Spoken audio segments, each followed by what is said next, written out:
जय गुरु बृहस्पति देवाय नमः। आज हम सुनेंगे बृहस्पतिवार की व्रत कथा। भारतवर्ष में एक राजा राज्य करता था। वह बड़ा प्रतापी और दानी था। वह नित्य गरीबों और ब्राह्मणों की सहायता करता था। यह बात उसकी रानी को अच्छी नहीं लगती थी।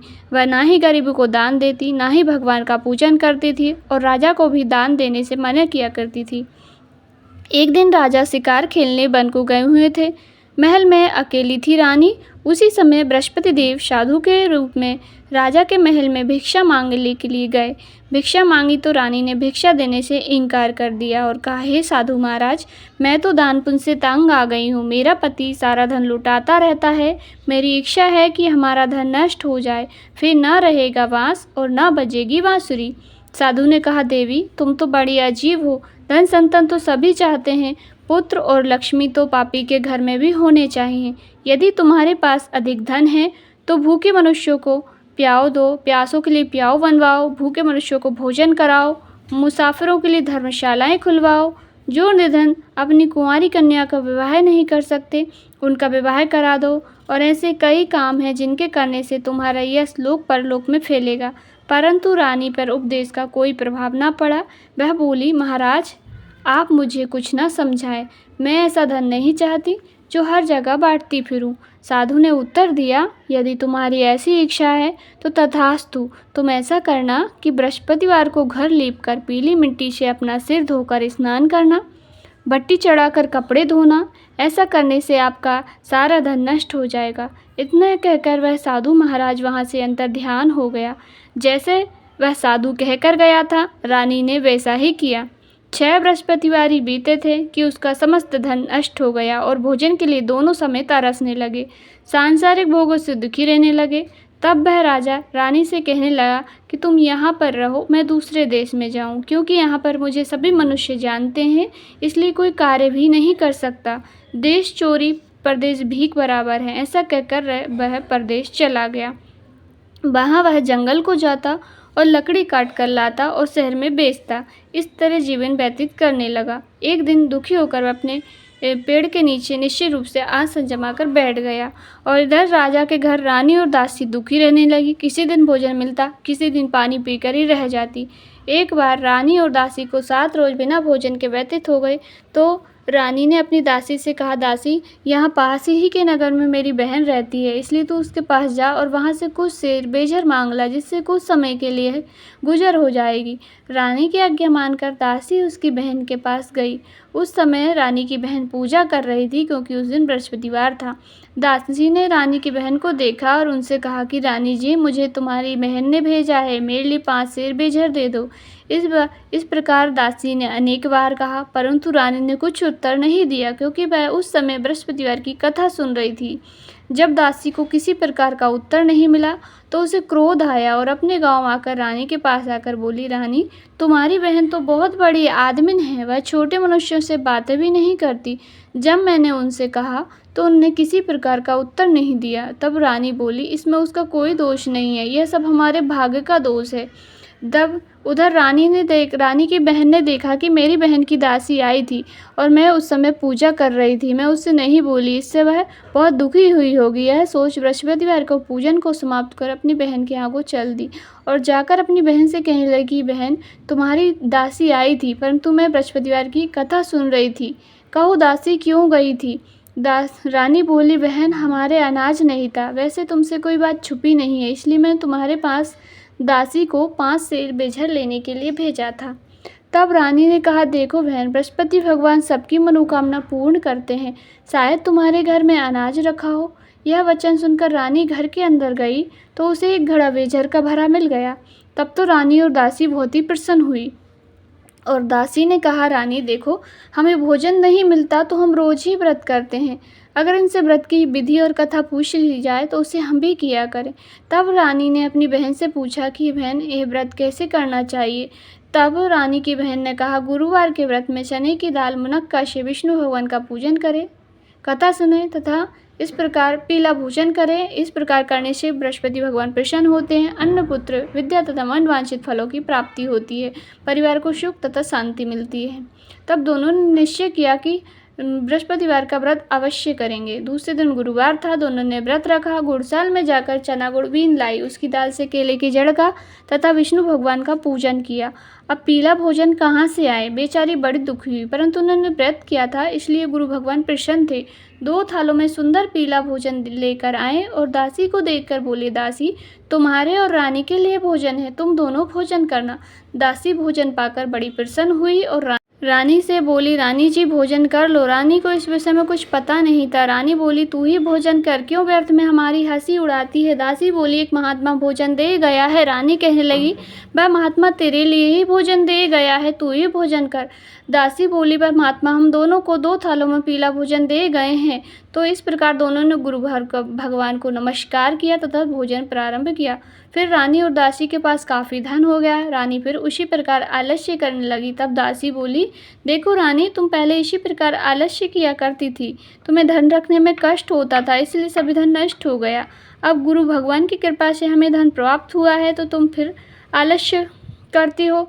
तब दासी ने कहा, रानी, तुम दान पुण्य किया करो, भूखे मनुष्यों को भोजन कराओ, पियाओ, लगवाओ, ब्राह्मणों को दान दो, कुआं तालाब बावड़ी आदि का निर्माण कराओ, जिससे इस लोक में सुख भोग कर परलोक को प्राप्त होंगे। तब रानी ने इस प्रकार कर्म करने आरंभ किए, तथा उसका काफ़ी यश फैलने लगा। रानी और दासी विचार करने लगी कि ना जाने राजा किस प्रकार से होंगे। तब गुरु भगवान से उन्होंने प्रार्थना की। तब भगवान ने रात्रि में राजा को स्वप्न का, हे राजा उठ, सभी सोच त्याग दे, तेरी रानी तुझे याद करती है, अपने देश को चलो। प्रातःकाल राजा जगा तो वह सोचने लगा कि इससे जाति खाने और पहनने की संगिनी होती है, पर भगवान की आज्ञा मानकर अपने नगर को चलने के लिए तैयार हुआ। इससे पूर्व जब राजा परदेश चला गया था, तो वह जंगल में जाकर लकड़ी बीन कर लाता और अपने दुखी जीवन को कठिनाई से व्यतीत करता था। एक दिन राजा दुखी होकर अपनी दशा को याद करके रोने लगा। उस समय बृहस्पति देव साधु के रूप में प्रकट हो गए और राजा के पास आकर बोले, हे लकहारे, तुम इस सुनसान जंगल में किस चिंता में बैठे हो, मुझे बतलाओ। यह सुनकर राजा नेत्रों में आंसू भर लाया और बोला, हे प्रभु, आप सब कुछ जानने वाले हो, मैं क्या कहूँ। यह कहकर साधु को अपनी संपूर्ण कहानी बतला दी। महात्मा दयालु होते हैं। उससे बोले, तुम्हारी स्त्री ने बृहस्पतिवार का अपमान किया था, जिसके कारण तुम्हारी यह दशा हुई।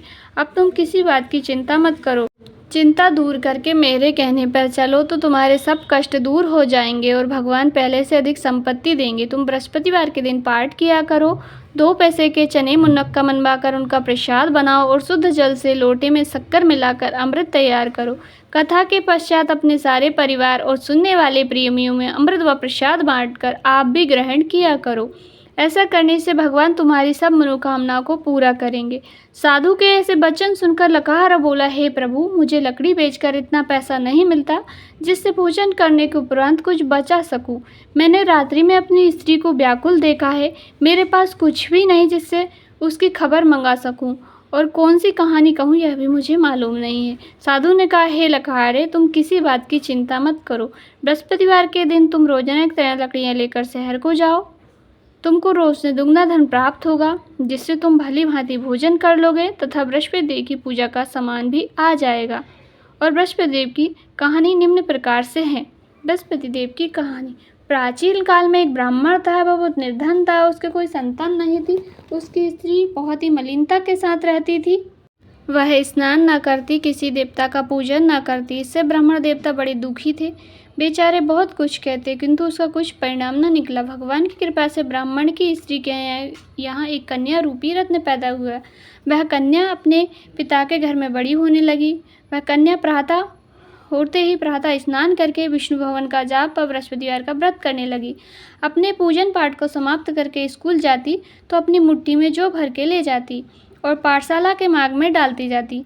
तब ये जौ स्वर्ण के हो जाते तो लौटते समय बुनकर उन्हें घर ले आती। एक दिन वह बालिका सूप में उस सोने के जौ को फटक कर साफ कर रही थी कि उसके पिता ने देख लिया और कहा, हे बेटी, सोने के जौ को साफ करने के लिए सोने का सूप होना चाहिए। दूसरे दिन बृहस्पतिवार था। इस कन्या ने व्रत रखा और बृहस्पति देव से प्रार्थना करके कहा, मैंने आपकी पूजा सच्चे मन से की हो तो मेरे लिए सोने का सूप दे दो। बृहस्पति देव ने उसकी प्रार्थना स्वीकार कर ली। रोजाना की तरह वह कन्या जौ फैलाती हुई जाने लगी। जब लौटकर जौ बीन रही थी तो बृहस्पति देव की कृपा से उसे सोने का सूप मिला। उसे वह घर ले आई और उसमें जौ साफ करने लगी, परंतु उसकी माँ का वही ढंग रहा। एक दिन की बात है कि वह कन्या सोने के सूप में जौ साफ कर रही थी। उस समय उस शहर का राजपुत्र वहां से होकर निकला। इस कन्या के रूप और कार्य को देखकर मोहित हो गया तथा अपने घर आकर भोजन तथा जल त्याग कर उदास होकर लेट गया। राजा को जब इस बात का पता लगा तो वह अपने प्रधानमंत्रियों के साथ उसके पास गए और उससे बोले, हे बेटा, तुम्हें किस बात का कष्ट है? किसी ने अपमान किया है अथवा और कारणों से कहो, मैं वही कार्य करूँगा जिससे तुम्हें प्रसन्नता हो। अपने पिता की राजकुमार ने बातें सुनी तो वह बोला, मुझे आपकी कृपा से किसी बात का दुख नहीं है, किसी ने मेरा अपमान नहीं किया है, परंतु मैं उस लड़की से विवाह करना चाहता हूँ जो सोने के सूप में जौ साफ कर रही थी। यह सुनकर राजा आश्चर्य में पड़ा और बोला, हे बेटा, इस तरह की कन्या का पता तुम ही लगाओ, मैं उसके साथ तेरा विवाह अवश्य ही करवा दूंगा। राजकुमार ने उस लड़की के घर का पता बतलाया। तब मंत्री उस लड़की के घर गए और ब्राह्मण देवता को सभी हाल बतलाया। ब्राह्मण देवता अपनी कन्या का विवाह राजकुमार के साथ करने के लिए तैयार हो गया तथा विधि विधान के अनुसार ब्राह्मण की कन्या का विवाह राजकुमार के साथ हो गया। कन्या के घर से जाते ही ब्राह्मण के घर में पहले की भांति गरीबी का निवास हो गया। अब तो भोजन के लिए अन्न भी बड़ी मुश्किल से मिलता। एक दिन दुखी होकर ब्राह्मण देवता अपनी पुत्री के पास गए। बेटी ने पिता की दुखी अवस्था को देखकर अपनी माँ का हाल पूछा। तब ब्राह्मण ने सभी हाल कहे सुनाया। कन्या ने बहुत सा धन देकर अपने पिता को विदा कर दिया। इस तरह ब्राह्मण का कुछ समय सुखपूर्वक व्यतीत हुआ।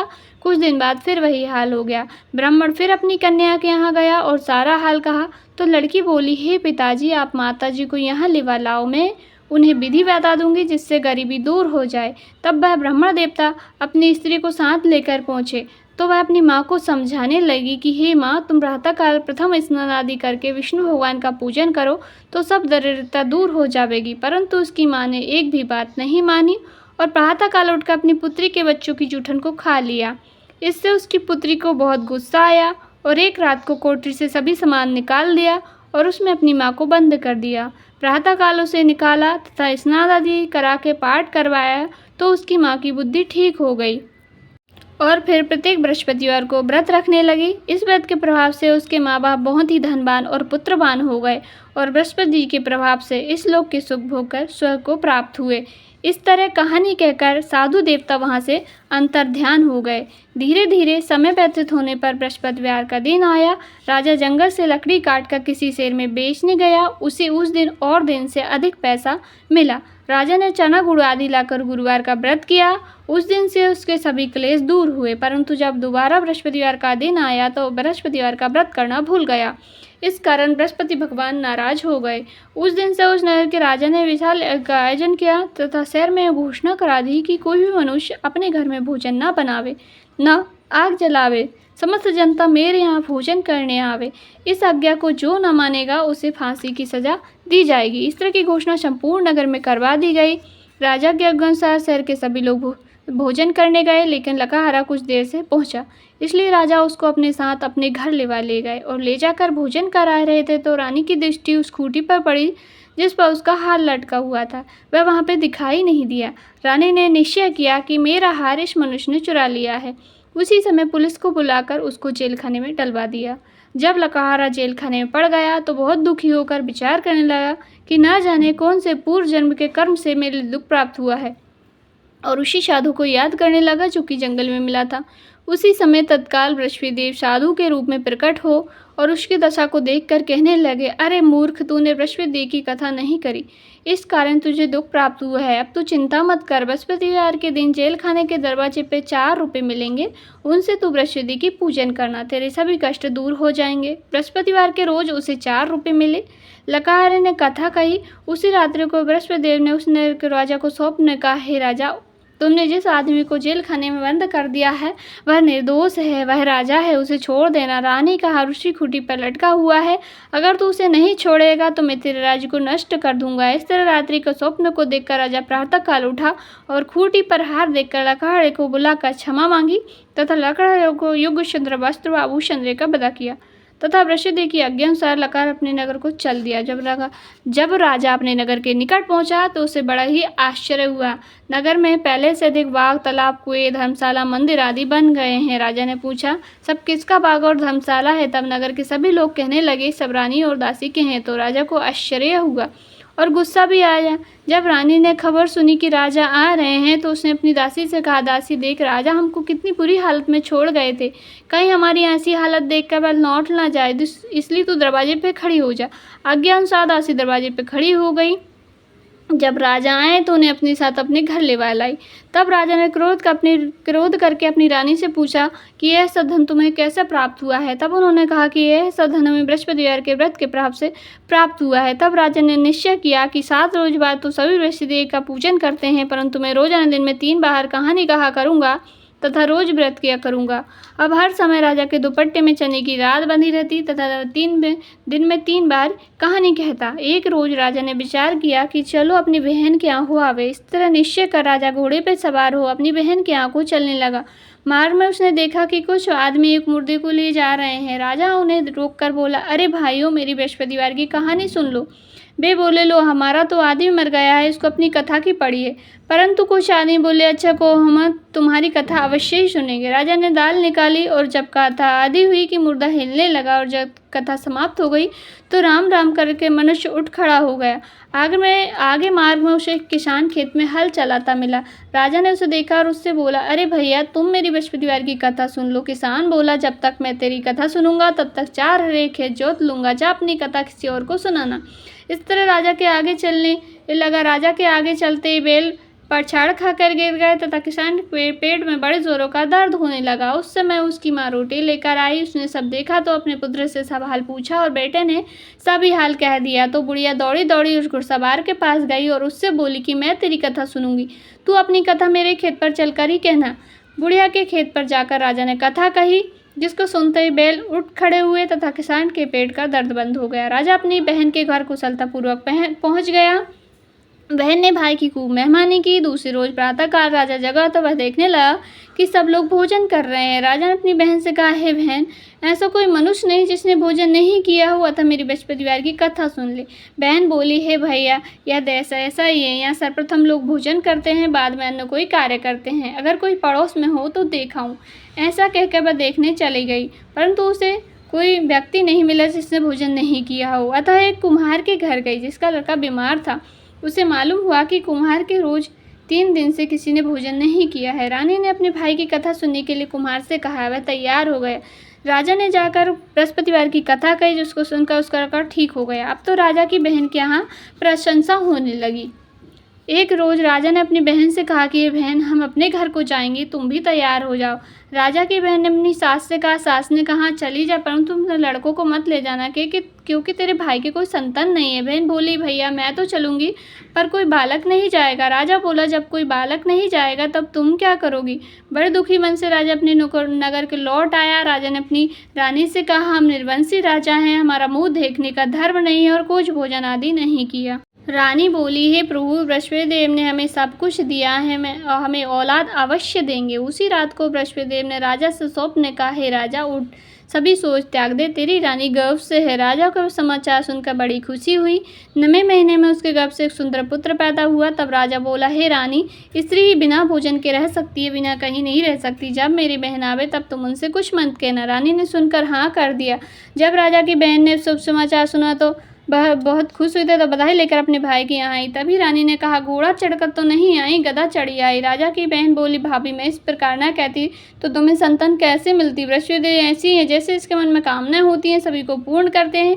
जो सद्भावना पूर्वक बृहस्पतिवार का व्रत करता है एवं कथा पढ़ता है, तो वह सुनता है और दूसरों को सुनाता है। बृहस्पतिदेव उसकी सब मनोकामना पूर्ण करते हैं।